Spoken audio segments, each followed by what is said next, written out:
It's a new day dawning, the time is at hand, where the glory of the Lord will be revealed to every man. Open the door, open the door, open the door, and let the King of Glory in. Open the door, open the door, open the door, and let the King of Glory in. Oh, let the King of Glory in. Open up the doors. Starts right now. So fling wide, you heavenly gates, and prepare the way of the risen Lord. The Apostle John was on the island of Patmos. He was imprisoned for the testimony of Jesus Christ, and he heard a sound behind him, and he said, I looked, there was a door standing open in heaven, and heard a voice which was like a trumpet speaking with me, saying, come up here, and I will show you the things which must take place. That's what we need, my friends. We need a heavenly perspective of the things that are going on in the world around us, the things that the Word of God foretold us would come to pass, those things which must take place, those things which are taking place even now. That is what this show is all about, discussing the issues of the day, discerning the times in which we live from a biblical perspective and world view. Good afternoon, everybody. Andy White here. Thanks for tuning in to this week's edition of Open Up the Doors. What you are about to hear is the fusion of heart, mind, and soul. And hey, I am streaming live on my Open Up the Doors Facebook page. If you like to see the face behind the radio signal, the face behind the microphone, if you want to see this beautiful face I have here, you can just go on over to www.facebook.com/faithfm 91.7. That's facebook.com/faithfm 91.7 for the Open Up the Doors Facebook stream. Also, if you would like to email me, you can email me at ajwhite777 at icloud.com. That's ajwhite777 at icloud.com if you'd like to correspond with me. And please, in regard to the Open Up the Doors Facebook page, like our page. If you've never liked our page before, go on over there and like the page and stay plugged in and stay connected with all that we are doing here on Open Up the Doors, the fusion of heart, mind, and soul. It's an awesome thing that the Lord has done. The doors that God has literally opened for this broadcast all across the fruited plain, all across the entire globe because of the World Wide Web. www, World Wide Web. I know it's old hat for us now in this day and age. They even dropped the www. But let me move on and get to where I want to get, because I have got so much to get to. As we all know, yesterday President Trump made a historical declaration, officially recognizing and declaring that Jerusalem is the capital of Israel. Now, of course, he didn't declare it. Jerusalem has been the capital of Israel forever. But he was officially recognizing it as a U.S. president for the first time in history. It was a historic announcement. And I do think that this announcement yesterday, that there has been a giant leap forward, prophetically speaking, if for no other reason, because of all the shock waves that are already being felt. It's amazing the power of even symbolic actions, what they will do. Because, I had a little bit of concern, to be honest with you, whether the statement was just going to be symbolism over substance, because as you know that the presidents have been signing the waiver to move the embassy for the last 2 decades, and President Trump actually did sign the waiver. It's not like the embassy is going to be moved tomorrow. So it's amazing, because so much of the status quo really hasn't changed on the ground, other than the power of the statement of saying, as a U.S. president, we officially recognize that Jerusalem is the capital of Israel. And that in itself is remarkable, and I applaud the president for that. I stand in agreement. I stand in support of that declaration, of that position that we are taking. How it all plays out in the months, weeks, and years ahead, well, we'll wait and see. But either way, God's prophetic timepiece of Israel, God's prophetic time clock is ticking away. You know, it was just last week on this show when word was kind of filtering out that President Trump might declare Jerusalem as the eternal and undivided, that's an important term, undivided capital of Israel. When word was first leaking out, there was this kind of a will he, won't he? He's been saying that since the campaign. He signed the waivers that have been signed for the last 21, 22 years. And is he going to move the embassy? And I conjectured last week when all the hubbub was starting to surface in the news reports, I conjectured that I said, my guess is now that the Saudis, or as some would say, the Saudis, I'm from Long Island. I say Saudis. I know. I've been watching a lot of prophecy guys, and it's like the guys from the Mideast go Saudi, but I feel funny saying Saudi because I'm not from that part of the world. So I'm just a landscaper on the east end of Long Island. So I'm going to say Saudi and not Saudi. Okay, you with me? I'm just having a little bit of fun here, folks. But either way, let me get to my point. I did conjecture last week that the Saudis, that Trump would probably actually do it this time, because the Saudis, I believe, basically gave the Trump administration their tacit approval. There was a lot of behind the scenes things going on. There always are, of course. Last month or 2 months ago, Trump was in Saudi Arabia, and there's a lot of things that are overlapping, that are dovetailing together with this whole situation that I'll try and get to as the show progresses. But my gut instinct last week proved to be correct. Okay, this isn't meant to be simply pat on the back. I got it right, but there was a reason I got it right, because I'm watching these things and I'm understanding some of the political maneuverings that are going on. And I had a gut feeling that Trump was actually going to do it now and declare Jerusalem the capital, and say he was going to move the embassy, because I do think that there was some, for lack of a better word, collusion. Oh, that word, collusion with the Saudis about getting a green light. But anyway, I'll get into that a little bit later, because there are reasons for that.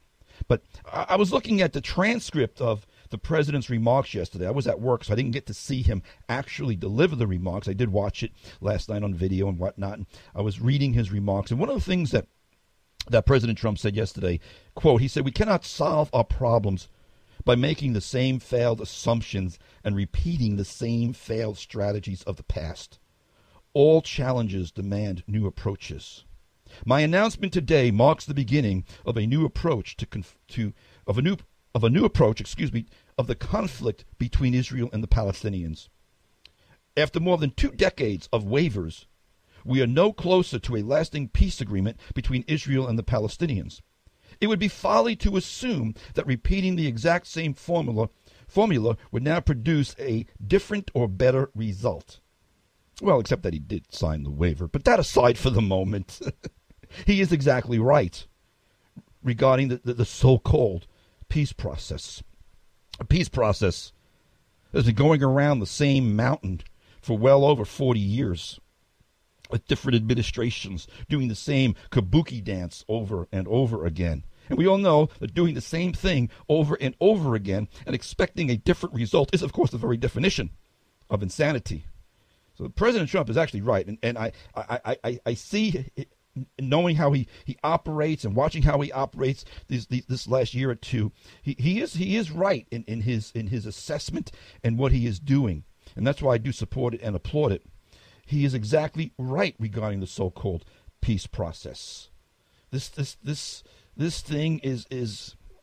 Let me move on. Because I'm going to get some other of those points in a moment. The president went on to say yesterday, "But today we finally acknowledge the obvious," and it is the obvious, "that Jerusalem is Israel's capital. This is nothing more or less than a recognition of reality." Yes, which is something that the previous administration never seemed to want to do, but I will not digress. This is nothing more or less than a recognition of reality, President Trump said yesterday. It is also the right thing to do. It is something that has to be done. And again, I want to say it. He's exactly right. And not only did he make an historic move yesterday, I think there can be little doubt that he's also lit a fuse. And that's why the mainstream media and the liberals and the anti-Zionists, the anti-Semites, they are apoplectic over the mere words of America recognizing Jerusalem as the undivided and eternal capital of Israel. But it's amazing that they would be. It is stating the obvious. It is looking at a reality. But the backlash and the response of the Arab Muslim world is exactly what was expected. It's predictable.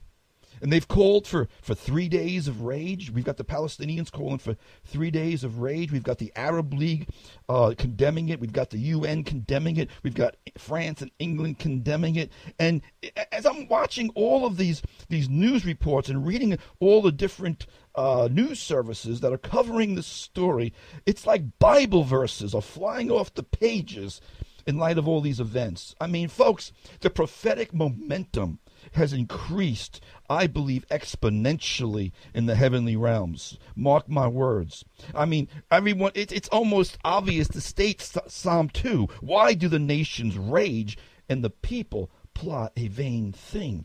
Every place, I mean, just the same word, rage. I mean, the Palestinians have called for 3 days of rage. Why do the nations rage? Why? Because ultimately they hate Israel. And they hate everything that Israel stands for. Zechariah 12. And it shall happen in that day that I will make Jerusalem a very heavy stone for all peoples. Oh, we see that happening. We've been seeing that happening. But like I said, it's like the prophetic momentum is increasing.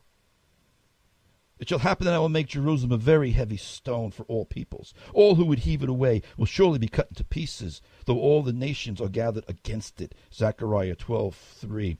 The LA Times was reporting yesterday that fresh anger poured in from across the Muslim world Wednesday as President Trump said the United States recognizes Jerusalem as Israel's capital, a move that Arab and world leaders have warned would spark violence and destroy any hopes of reviving the Mideast process. As I said a moment ago, the Arab League also issued a warning saying recognition of Jerusalem as Israel's capital would boost fanaticism and violence. Oh, please, give me a break. Yada, yada, yada, yada, yada. These folks are always looking for an excuse to boost fanaticism and violence. They don't even need an excuse. Israel exists is their excuse. But the Arab League said that this recognition would not serve the Israeli-Palestinian peace process. A guy by the name of Ahmed Abul Gait, quote, "It is unfortunate that some are insisting on carrying out this step without any regard to the dangers it carries to the stability of the Middle East and the whole world. Nothing justifies this act except just looking at reality, just acknowledging reality." There's your justification, my friends. The justification is to recognize reality. Jerusalem has been the capital of Israel for 3,000 years. And since 1967, when Israel captured the East Jerusalem and reunited it with West Jerusalem, it's been their capital. World leaders are saying that moving the embassy will harm the peace process. Really? Really? What peace process? Palestinian politician Hanan Ashrari told the BBC yesterday that Trump's plan was a disaster. The peace process has failed, she said moments after Trump's White House speech. The peace process has failed. Excuse me there, Miss Ashrari. Your so-called peace process failed way back in July of 2000 when your very own Yasser Arafat, yeah, remember him? Yasser Arafat, when he refused the very things he asked for, when he didn't know how to say yes to everything he wanted? Yasser Arafat was the one who ruined the peace process back in 2000 when he rejected the Bill Clinton Ehud Barak offer, when Ehud Barak gave Arafat and the Palestinians, as I said, everything they wanted, and they still rejected it because what they really want is the destruction of Israel. And I have spoken on that subject and that topic several times over the last few years, and I don't really want to belabor it right now, but I do want to bring it up because it seems like no one ever seems to remember that. No one ever seems, I need to keep bringing it up when these people come out and say, oh, President Trump has destroyed the peace process. No. Yasser Arafat destroyed it. And you guys have been going around the same mountain ever since. I'll say it again. Bill Clinton had brokered a deal with Ehud Barak and Yasser Arafat, and it gave the PLO everything they wanted. And Arafat turned it down during the Camp David Accords of July 2000. And in fact, at that time, Saudi Crown Prince Bandar bin Sultan, who just recently is giving the kingdom to his son, that's another story, but back then, the Crown Prince of Saudi said it was an historic offer. It was the best offer that Arafat and the Palestinians could have ever possibly expected. That offer in 2000 gave Arafat 97% of the West Bank and Gaza Strip and 3% of Israeli land. And a Palestinian, you ready for this? That offer gave the Palestinian Authority capital in East Jerusalem. That was handed to them in 2000. I remember opposing it. I remember flipping out when it was happening. All that was required was for Yasser Arafat to end the Intifada. All that was required was for Yasser Arafat and the PLO to end the conflict. And they would have had East Jerusalem as their capital, but they refused it. Oh, and by the way, they refused it upon counsel of Jimmy Carter. I really don't want to get into all that history right now. I've talked about it, like I've said, on several occasions, and I want to move on. But I want to bring it up because with all these people saying, oh, Trump doesn't know what he's doing, and he's ruined the peace process. No. That's a bunch of hogwash. Bill Clinton made it clear back then that the peace process was ruined because of Yasser Arafat, and he's been angry about it ever since. But let's move the ball downfield a little bit. They want to talk about a peace process. What peace process? The Palestinians just recently, right now, they're forming a unity government, or trying to, with Hamas terrorists. Hamas, which has not repudiated its charter of destroying Israel. It's in their charter to destroy Israel, but they're talking about a peace process? Yeah, the peace process in their mind is the destruction of Israel. We destroy Israel and we'll have peace. That's what they think the peace process is. They will never recognize Israel as a Jewish state. And they teach their children to hate Jews. They name cities, squares, streets, and schools after terrorists who blew up innocent Jewish women and children. Those are facts. And all of this rhetoric the last couple of days, or at least since yesterday, you hear these pundits acting and speaking as though the Palestinians and the Israelis were on the verge of some peace with Israel, and Trump ruined it all. Absurd. There was an article put out in Front Page magazine just yesterday by this guy Daniel Greenfield, who's a Islamic scholar, but he's Jewish, but he's a scholar on Islamic issues. And this was a very astute and cogent article that Daniel Greenfield wrote yesterday in Front Page magazine. The title of the article was "Recognizing Jerusalem is about recognizing Israel's existence." Yeah. It's that simple. It's that simple. Recognizing Jerusalem is about recognizing Israel's existence. Refusing to recognize that Israel's government is based out of Jerusalem, Daniel Greenfield wrote, does nothing for any so-called peace process or two-state solution. It's a refusal to recognize the existence of Israel. Israel shouldn't exist. That's what they believe.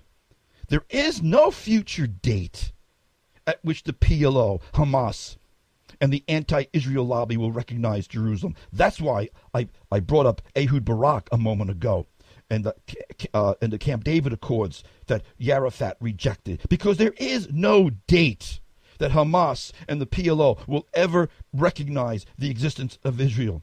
They will never accept Israel's existence, and recognizing Jerusalem is recognizing Israel. Refusing to recognize Jerusalem rejects Israel's existence.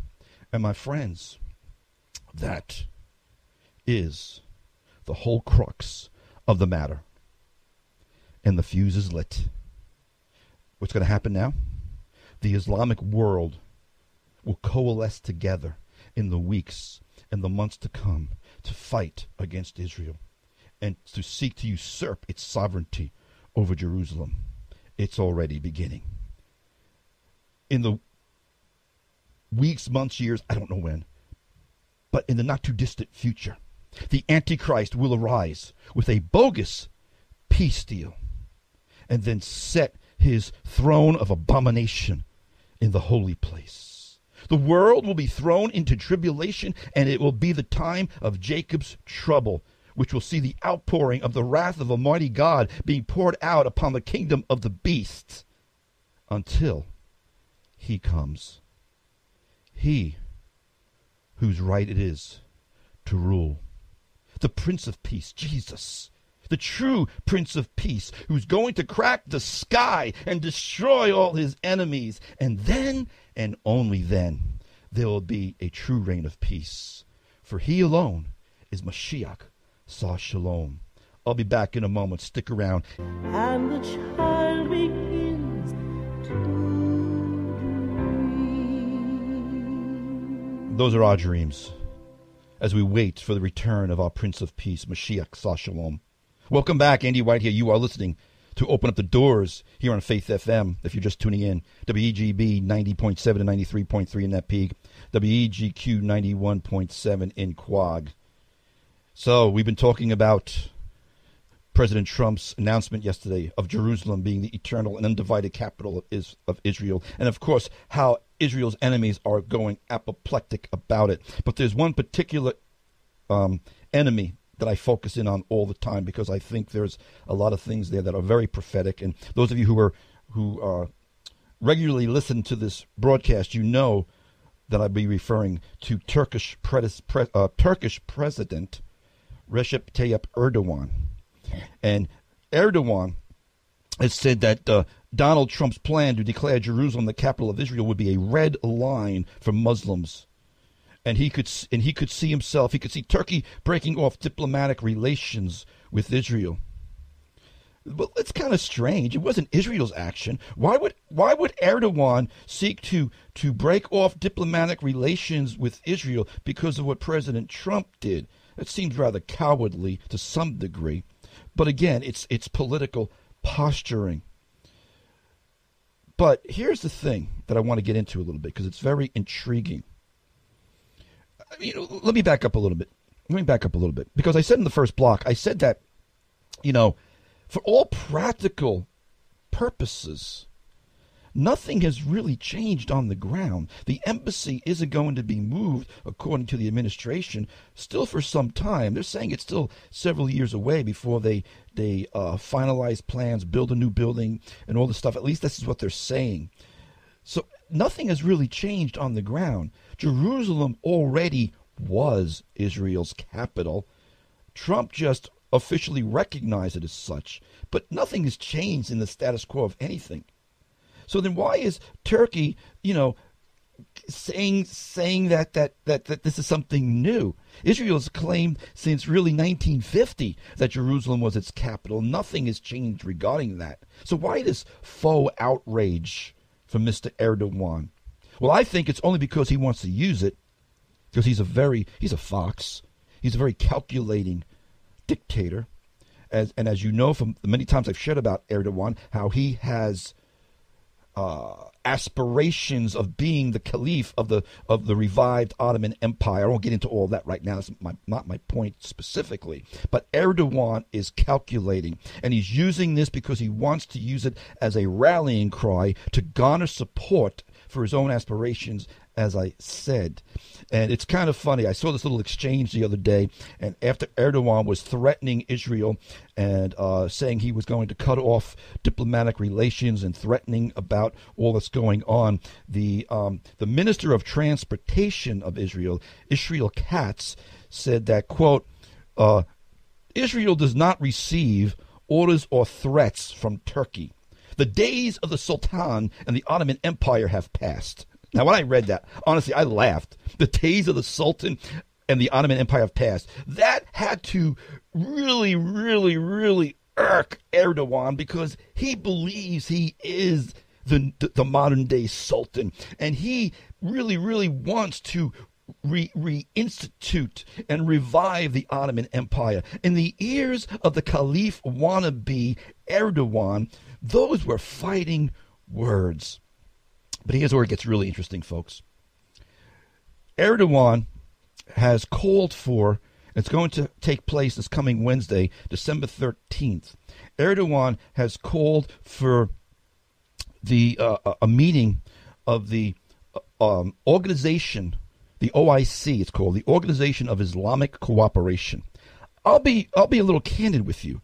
I wasn't really that familiar with this organization. I had not really heard much about it before, but apparently it's the second largest international organization in the world, second only to the UN. The Organization of Islamic Cooperation, the OIC, is essentially an Islamic United Nations. It's got 52 or 57 member nations, but Erdogan is calling for a meeting of this Islamic Organization of Islamic Cooperation. He said this just yesterday, quote, in the face of developments that arouse sensitivity over the status of Jerusalem, which status hasn't changed actually, Erdogan is calling a leaders' summit of the Organization of Islamic Cooperation in order to display a joint action among Islamic countries. Now, as I said, it's the OIC is essentially an Islamic version of the United Nations, but obviously it's only Islamic countries, and it rotates its chairmanship much like the UN does. You know who currently holds the chairmanship of the OIC? Do you know who the current chairman is? Yeah, I bet you guessed it right. It's Erdogan. He holds the chairmanship right now of the Organization of Islamic Cooperation. 57 member states. It has a collective population of all these member states of over 1.6 billion people. The OIC states that, quote, it is the collective voice of the Muslim world. Let that sink in. The OIC is the collective voice of the Muslim world, which Erdogan is currently chairing. And it works to safeguard and protect the interests of the Muslim world in the spirit of promoting international peace and harmony. Yeah, I could say something there, but I'll just move on. But imagine that. Imagine that Erdogan is the one who's currently holding this chairmanship. Erdogan went on to say, in calling for this meeting, quote, Jerusalem is our honor. Jerusalem is our common cause. Jerusalem is our red line. And he urged the Trump administration to return from this grave mistake immediately. Turkish Deputy Prime Minister Bakir Bozdag said the expected U.S. move, which is now done, of course, risked igniting a fire in the Middle East, and it will prove a great disaster. Actually, the Bible calls it the Great Tribulation, but I won't mince words right now. But hey, let's not split hairs, right? The recognition of Jerusalem as Israel's capital will, quote, throw the region and the world into a fire, and it's not known when it will end. Well, actually, it is known when it will end, my friends, when Jesus returns to rule with a rod of iron. The Turkish Deputy Prime Minister Bozdak said such a step showed great intolerance and mindlessness, and it would destroy the peace process. Again, I talked about that in the first block. But my friends, here's what I'm getting at. The prophetic momentum, the big mo, I see the big mo is really on. I'll bring it up again. I said last week that I think Trump was going to make the announcement because he got the green light from the Saudis. Why? Why would that be so important? The Saudis, I believe, gave their tacit approval to go ahead with this announcement.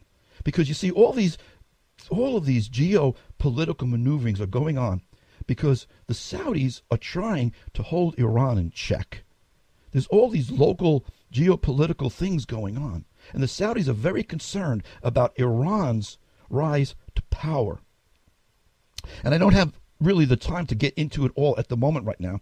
But when you do a careful study of Ezekiel 38 and 39, one of the things that you see about the Gog-Magog alliance are those who were in it and those who are not in it. Remember, the main Axis powers, the two main powers of the Gog-Magog alliance are Persia and Magog, which is Turkey.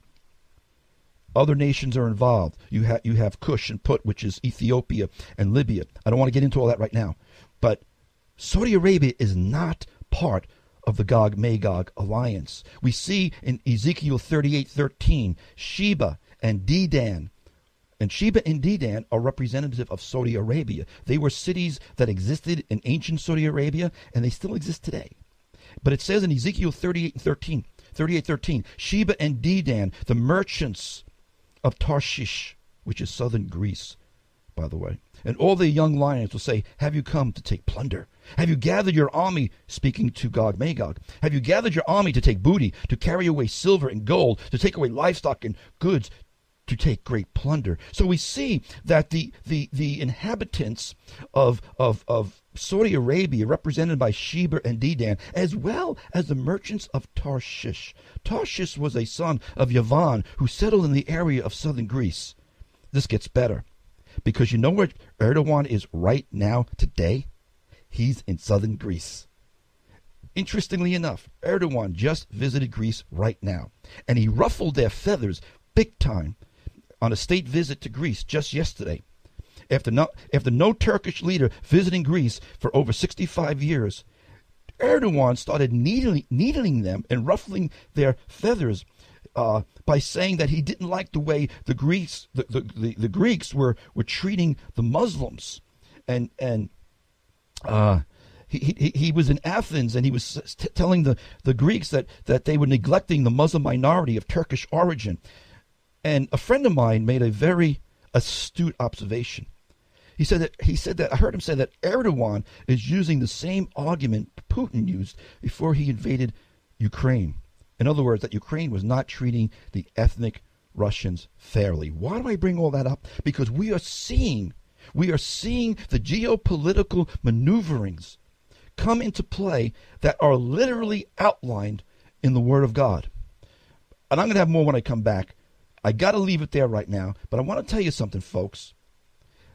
Again, the prophetic momentum is increasing, and the Magog alliance is arising, and all of these nations are taking up their biblical positions, the biblical positions of Ezekiel 38 and 39, the biblical positions that we see in Isaiah and in Jeremiah and in Zechariah. They're all coming into play. But I'll have a lot more when I come back. Stick around.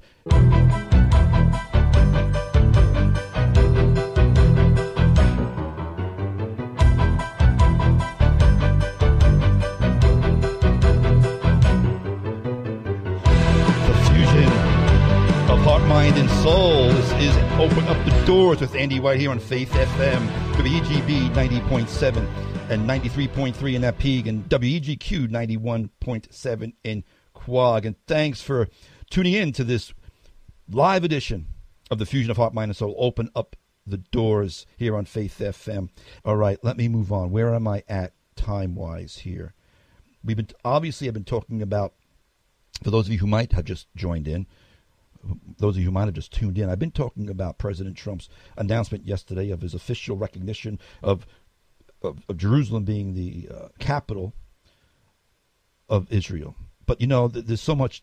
My head is spinning. Honestly, there is so much going on. We've been talking about prophetic convergence, and how all the labor pains and the birth pains are increasing, and that's part of birth pangs. They increase and they become more intense. But I want to tell you, the prophetic momentum, the speed is picking up. And my head is spinning.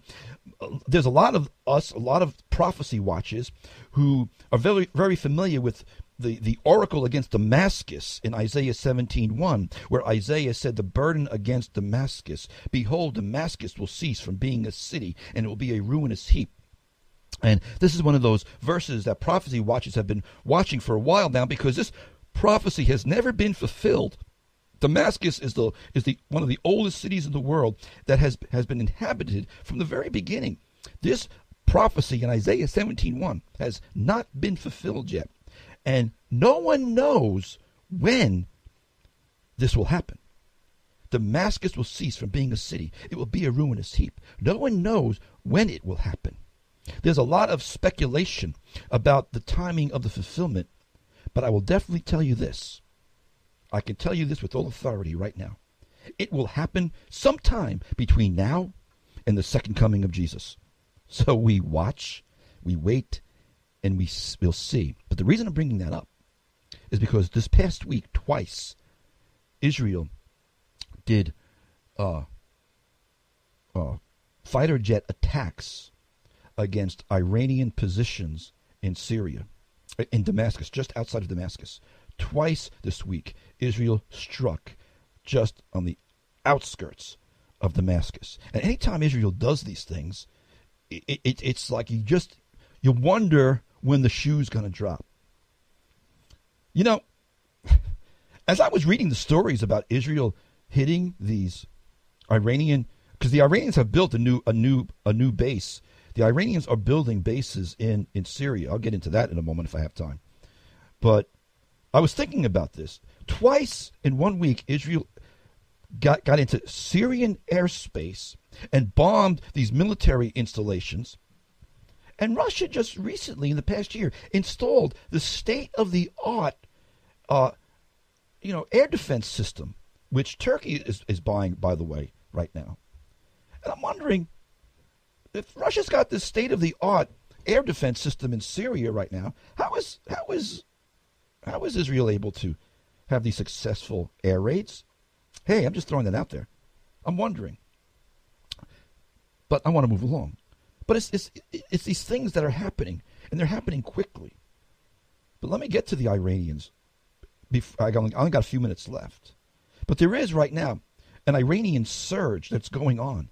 Something I predicted and others predicted would happen after ISIS was eliminated. We've been saying there was going to be a power vacuum that the Iranians would seek to fill, and that is exactly what they're doing. And that is why. Again, that is why the Saudis, that is why they are meeting together with their allies, the U.S. being one of them, because they want to push back and impede what's happening with the Iranians. And I do believe that had a lot to do with them giving the green light to President Trump about the declaration of Jerusalem. Mark my words, those things are connected. But this Iranian surge that's happening right now, and believe me, folks, it's not being reported on all that much, but it's happening. But it is a direct consequence of Barack Obama's Iranian policies, which were horrendous. And you know why Barack Obama's Iranian policies were horrendous? Because his chief advisor, his chief confidant, Valerie Jarrett, was of Iranian descent. Many people don't realize that. But going back even 2 or 3 years ago, Saudi Arabia was issuing statements that could have been written in Jerusalem. Saudi Foreign Minister Saud al-Fazil said in a press conference a few years ago, just 2 years ago, 2.5 years ago, quote, he said that Iran is an aggressive state that is intervening and operating forces in the Arab world. Its nuclear weapon, listen to this, 2.5 years ago, this Saudi foreign minister, listen to this quote. Speaking of Iran, its nuclear weapons are a threat to the Gulf and the entire world. Wait, what? What nuclear weapons? I thought the Iranians didn't have nuclear weapons. I thought that the Obama's Iranian deal stopped the nuclear program. Nope. I was conjecturing 2 years ago that the Iranians probably already did have nuclear weapons. And apparently the Saudis think so too. And the Saudis were talking about this quote-unquote second plan, which Israeli intelligence officials have been warning about for the past 5 years. I'm sorry, it wasn't the Saudis. Israel has been talking about this, which involves Iran's desire for Shiite control over the Arab world, with the ultimate objective being control over the Muslim holy sites in Saudi Arabia as well as Jerusalem. And he says here, we're dealing with two parallel courses of action, said the Saudi crown prince. Oh, no, actually, this is the foreign minister. If they halt the nuclear program by means of military force or a diplomatic move, as the Americans are currently trying to do during the Iranian deal, the Iranians will still be left with the threatening alternative of creeping progress on the ground throughout the Arab world. That's what I want to get to. I'm running out of time, so I'm going to try and hurry along here. But you see, this is the bottom line. Iran has long held designs of a Shia crescent and control over the Arab lands, which helps explains why Egypt and Saudi Arabia, and they are not part of the Gog-Magog alliance, by the way.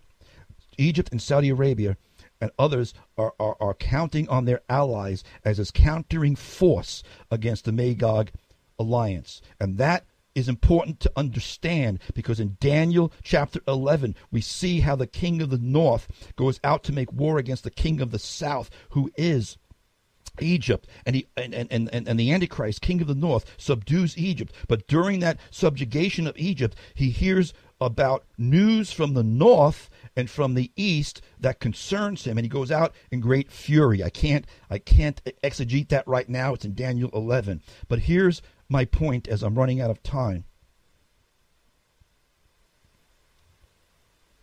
The Magog alliance is rising. And the Saudis and other Arab nations are furious as they watched Iran get a pass from the Obama administration and all the things that are going on. And we're going to continue to watch for these things and talk about these things here and open up the doors, because that's what we do here. Well, it's time for me to go now, folks. That was Casting Crowns with... What song was that? I forgot. I don't even know. I was talking to folks on Facebook. But it's been great having you here with me today, folks. Thanks for tuning in. Have a great week, everyone. Keep it right here on Faith FM. There's some great Christian program still to come. God bless everybody.